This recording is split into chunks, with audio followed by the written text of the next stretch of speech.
here we go again.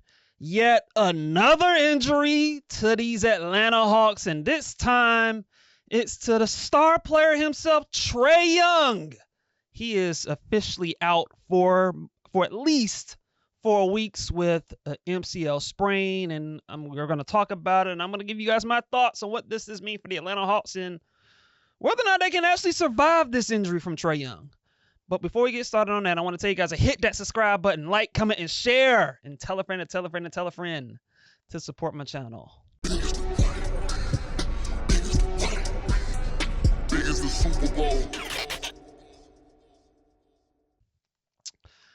And yes, Trae Young suffered an MCL sprain a few days ago to the Brooklyn Nets. And for those of y'all that saw the injury live on television or at the game or whatever, it looked pretty bad. You know, I'm not going to lie to you guys, man. It looked pretty bad. And I was pretty nervous about, how long Trae Young would be out, But as it turned out, Trae Young is officially out for at least 4 weeks. I was hoping, personally for me, that I was hoping that he would be out, that the injury that he suffered, that it would be maybe like a 2 to 3 week injury as opposed to 4 weeks. One could actually argue that this injury could have been worse for Trae Young. Considering he's out for at least 4 weeks, I would imagine that the injury, that the MCL sprain that Trae Young suffered was a grade 2 MCL sprain. If you look at the MCL sprains, look, I'm not no doctor, nor I'm going to pretend to be a doctor, but just doing some research on it. Grade 1 MCL sprains are usually about 2 to 3 weeks. Grade 2 MCL sprains are usually about 4 to 6 weeks, and grade 3 MCL sprains are about 8 weeks. And so I think if just going by the research and just doing things, like I think Trae Young had a grade 2 MCL sprain, which, look, it could have been worse. Like, it could have been an ACL torn. He could have tore his ACL, which means he would have been out for the year. If it was a grade 3 MCL, Trae Young probably would have missed 2 to 3 months. And so now you're looking at it, you're projecting that Trae Young is going to be out at the earliest, if you believe the reports, and that it's 4 weeks. 4 weeks from today is practically November 30th. And so that's like the earliest that, obviously, like, that's when he'll get checked on again. And so maybe he'll be back by then. I think in all likelihood, you're probably looking at early to mid-December for Trae Young.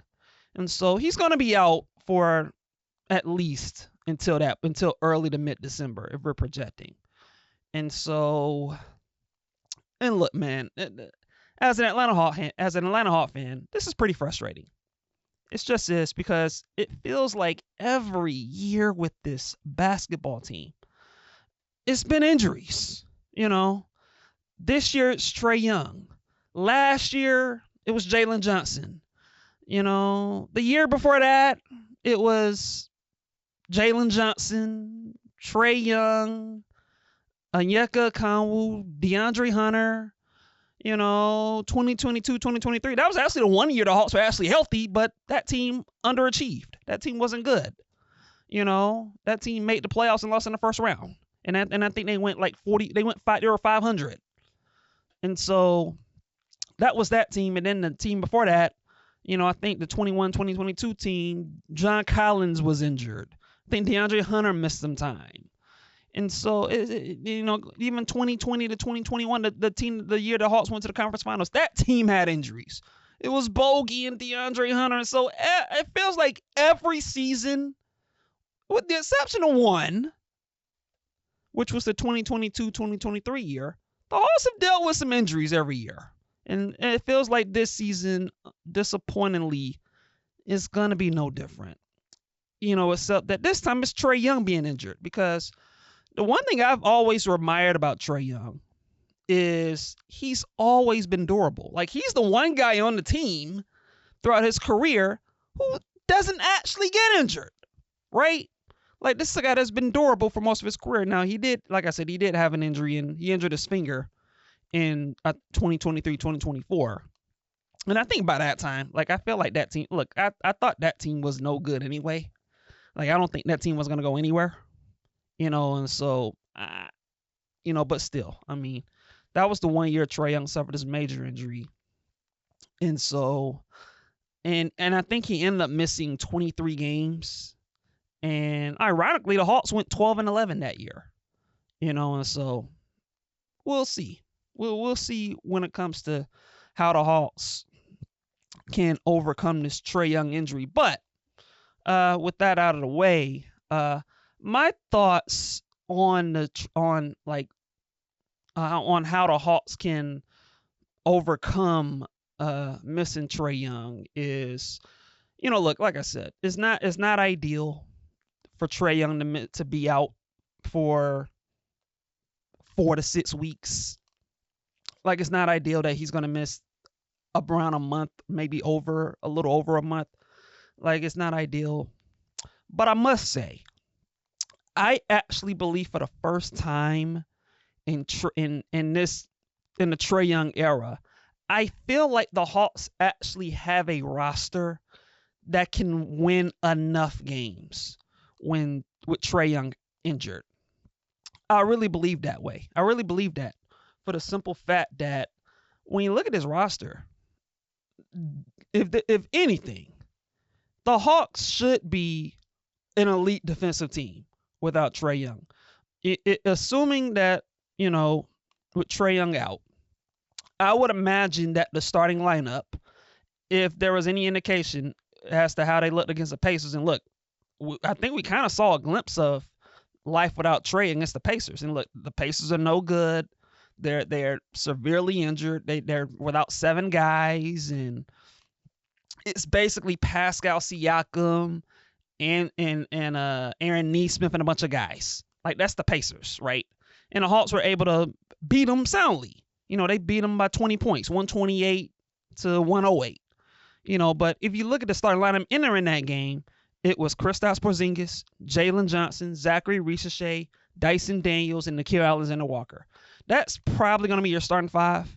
And then I think afterward, and then your bench is going to be Onyeka Okongwu, it's going to be Luke Kennard, Mo Gay has been playing minutes. And shout out Mo Gay. I think he's been a mild surprise this early season for the Hawks. Like, I've been really impressed with his defense. And so I'm assuming that's going to be your 8-man rotation. I'm assuming Keaton Wallace is going to be a little bit as well. And so, like I said, you look at that lineup, that rotation, it's a lot of pretty good defenders. And I think for the Hawks without Trae Young, and why I'm actually kind of optimistic that I think the Hawks can hold serve a little bit without Trae, is this should be a really good defensive team. This should be a really good defensive team. Like, your backcourt is going to be Nickeil Alexander-Walker and Dyson Daniels. Like, you're talking about 2 of the best guard defenders in the league in your backcourt. Those 2 specifically should be able to hound perimeter offensive players in the backcourt. Like, they should be able to press, do a little full court press, get deflections, guard on the ball, make things harder and more difficult for perimeter offensive players, like, defensively. And I think for the path for the Hawks without Trae is they just have to be phenomenal defensively. This team's got to be a top 5 or 6 defense without Trae Young on the floor. And I think this team is capable when you look at the personnel. Like, you have Dyson and Nickeil in your backcourt on defense. You got Kristaps Porzingis as a rim protector. Jalen Johnson, granted, look, I love Jalen, but his defense during this early portion of the year has been a little disappointing to me. Like, he's not getting back on defense. He's not focused consistently. But I will say, in his last game against the Pacers, I thought he picked it up on defense. And we all know he's capable of being a really good defender. So you still have him defensively, even if he has to pick it up. And you look at him, like I said, the bench. Mo Gay's been awesome defensively. I've liked what I've seen out of him. And Onyeka Okongwu, he's been really good. And so I think this team defensively, without Trae, they have the personnel to hound teams and to make things more difficult on teams when you look at the defensive personnel. And I think that's how this team is going to have to play without Trae. This team's got to be a defensive-minded team. They gotta get deflections. They gotta get stops. They gotta get steals, force turnovers, protect the paint. They gotta create easy transition opportunities. With turn defense into offense. That's how the Hawks are gonna have to play without Trae. And so I think that's the pathway for the Hawks to win games. And look, historically, the Hawks they've been better defensively without Trae when Trae's missed games, because we all know Trae's not a good defender. He's small, he's slight. You're gonna have to cover for him, but I think the personnel that the Hawks have now is like, this team can be elite defensively now, especially with Trae out the lineup. And so I think that's a big deal in my eyes for the Hawks to win enough games without Trae. And I think the other thing that's going to have to happen with Trae Young being out is Jalen Johnson, and I'm singling out Jalen Johnson because I said this a few episodes ago. The Atlanta Hawks are going to go as far as Jalen Johnson takes them, and I stand by it. And look, Jalen Johnson, like, his defense has been a little inconsistent early on during this part of the year, but you look at what he's done offensively. Jalen Johnson has been awesome on the offensive end of the floor. You look at his numbers this early portion of the season. He's averaging 21 points a game, 8 rebounds a game, and 5 assists a game on 57% shooting. And he has a 63% true shooting percentage. Like, Jalen Johnson offensively has been awesome. And if you look at the game he had against the Pacers the other night, the guy had 22 points, 13 rebounds, and 8 assists on 9 of 16 shooting. He had a near triple-double in that game. That's the kind of effort that we're going to have to get from Jalen Johnson from here on out. And I'm going to say this regarding Jalen Johnson. If this is your opportunity, this is Jalen Johnson's opportunity for him to stamp himself, to make a name for himself, to solidify himself as far as being a legit NBA All-Star this season. Because if the Hawks can maintain this pace that they're gonna have without Trae, let's say the Hawks, by the time Trae Young gets back, let's say the Hawks are, 15-11.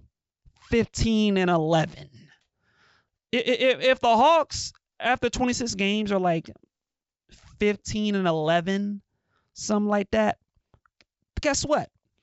That'll mean that Jalen Johnson's done his job, that he's putting up big numbers, kind of similar to what he did against the Pacers when he was averaging 22, 13, and 8.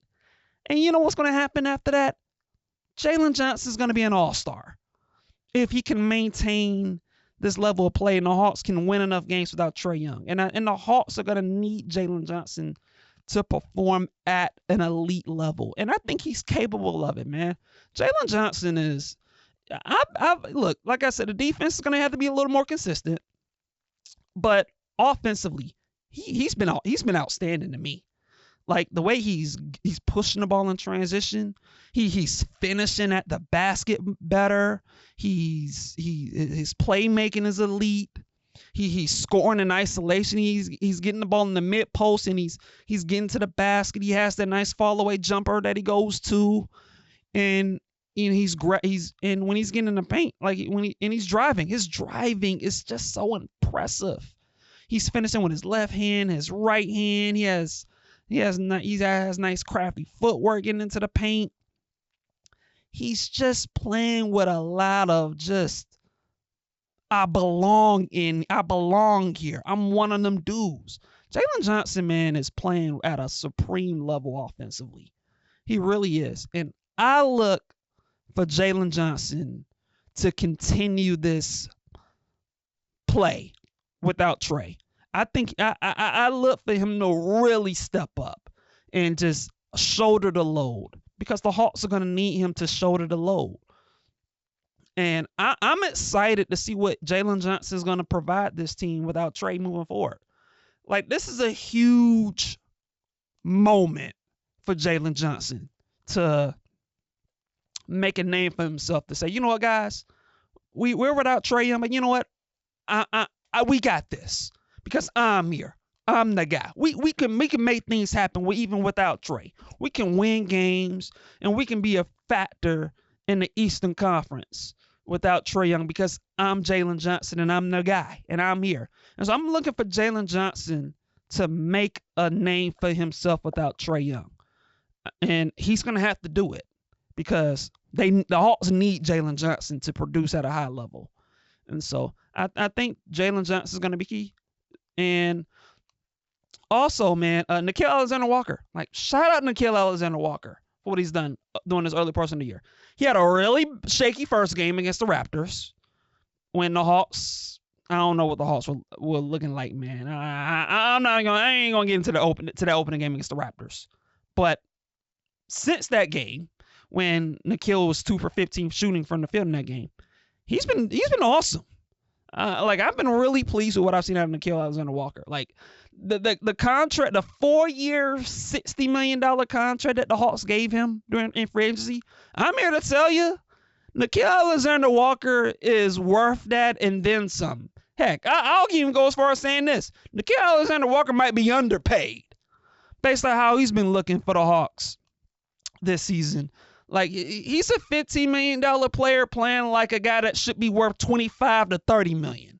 That's how good Nickeil Alexander-Walker has been during this early portion of the year. Guy's averaging 17 points a game, and he's playing good, man. Like, he has more offensive juice and creation than I expected. Like, I thought when the Hawks signed Nickeil Alexander-Walker that I thought the Hawks were just going to get the same guy that he was in Minnesota. You know, just role player, you know, play his role, play defense, hit shots, you know, but what the Hawks are showing us with Nickeil Alexander-Walker is like, nah, man, we're going to put the ball in his hands a little bit. You know, we're going to ask him to make plays. And I think he's been impressive as a driver. He's a crafty finisher at the basket. That's something that I've liked so far with him. He's attacking closeouts. He's creating off the dribble. He has a nice little mid-range shot that he goes to. Earlier in the year, I thought he was taking a lot of off-rhythm threes. That kind of drove me crazy. But since then, he's settled down. He's taking good shots from three. He's not rushing his three-point shots. He's been steady. And defensively, he's as advertised. I've liked what I've seen from him defensively. He's getting steals. He's guarding his man. I can't be even more pleased with what I've seen out of Nickeil Alexander-Walker during this early portion of the year. I've been really pleased. And I think, look, man, he's showing me that, like, he can create his own shot a little bit, you know? And so he's going, obviously, without Trae Young, he's going to have the ball in his hands a little more. And, look, it might be a little dicey because, you know, look, man, everyone's going to have to make some things happen on this team. And so it might be a little dicey at times, but I've liked what I've seen from Nickeil Alexander-Walker so far, man. And so I think he's a guy that I think Atlanta's going to lean on. You still got Porzingis. Kristaps Porzingis is still trying to work his way in rhythm with the team, but he's another guy that's capable of scoring 20 to 25 a night with his ability to stretch the floor from three, his ability to score in the mid post. He has nice touch around the rim. Defensively, the rebounding, like, look, I love Kristaps Porzingis, but the rebounding, like, he's got to be better on the boards, man. Like, his rebound has been a little underwhelming to me. But offensively, he's another guy that you can go to. And so I think the Hawks have more offensive talent on this team than usual when you won't have Trae. And so I think that's something to be hopeful about. And so between Jalen Johnson and Nickeil Alexander-Walker and Kristaps Porzingis, like, the Hawks got some dudes that can get you around, 17 to 25. And so I think I think that's something to be hopeful about. And Dyson Daniels. Look, I've been pretty disappointed in Dyson Daniels offensively. He has not been good at all. He's not finishing at the rim at all. He's missing layups. I thought against the Chicago Bulls earlier in the week he was really bad. And so, but you look at the game against the Pacers, had his best output of the year, at 21 points, made layups, made plays in transition. And so Atlanta's going to need Dyson Daniels to step up offensively because we all know what he's going to do defensively. Defensively, he's incredible. He's an incredible defender. And so offensively, he's going to have to step up.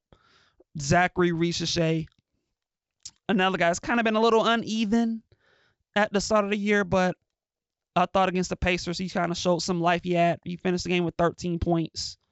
And so, look, man, I think without Trae Young, I think we're going to learn a lot about a lot of these guys.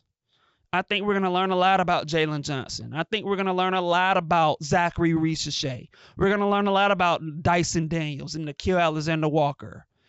Onyeka Okongwu, who I think has been rock solid for this team this season. Kristaps Porzingis. We're going to learn a lot about all these guys and see how these guys are going to be able to step up offensively without Trae Young. But it's also going to start on the defensive end on the floor with this team because this team's got to defend. And I think this team's capable of being a really good defensive team without Trae Young. And so, look, man, it's been discouraging. I'm a little discouraged with Trae Young being injured because I'm so excited about this team. And I wanted to see how this team would look going into the year. But all is not lost for the Atlanta Hawks without Trae. Like, I think this team can still win enough games. I think this team can survive, hold the fort. I don't think the schedule is too daunting for the Hawks. And, hey, man, like it's not ideal. As a Hawk fan, I'm frustrated. But Trae Young's going to be back. He's not going to be out for the year. He's going to be out in all likelihood until early December or so, maybe mid-December. And so all is not lost. On the projection side, you're projecting them to miss anywhere from 15 to 20 games at this point. They're 1-0 without Trae so far. I think this team can play around 500 without Trae Young. I really do. I believe the Hawks can do that. And I think if they can just hold steady and by mid-December we can be around 500. I think when Trae comes back, we can still make a run at this thing, man. I really do. And so, but it's going to also require these guys to step up. It's going to require this team to play high-level defense, and it's going to require my man Jalen Johnson to show the world why this dude is one of the best 30 players in the league, and that why Jalen Johnson is an all-star caliber player. And I look for Jalen Johnson to step up and showcase his abilities and showcase the world. That look, man, I'm a emerging star in this league, and so I'm looking to see Jalen Johnson step up. I'm looking to see Nickeil Alexander-Walker to step up, and Porzingis and Risacher and Dyson Daniels and Onyeka and all the rest of the Hawks, man. I'm looking forward to see what this team's gonna do moving forward. But that's all I have for today. And let's see what these Atlanta Hawks do moving forward, man. I can't wait.